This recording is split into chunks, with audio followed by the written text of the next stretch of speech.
decided to have a little bit of fun this afternoon and take a snack that I might have one of and just make it a little bit more ketogenic by adding more fat and seeing what we come up with.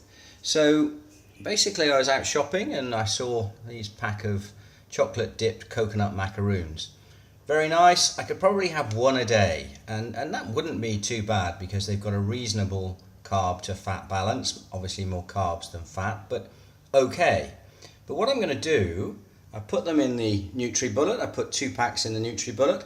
I'm going to add some coconut oil, some macadamia nuts, a few chia seeds and some thickened cream, and then I'm going to put them in the fridge and see what results. Hopefully it'll be something that it certainly will be far more ketogenic.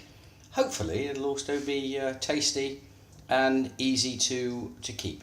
So that took a little bit of jiggling with the NutriBullet, and I ended up adding twice as much coconut oil as I intended to.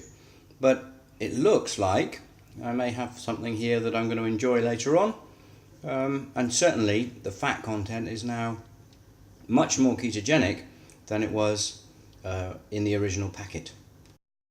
So these are the final product, half an hour later from the fridge, and they look pretty good.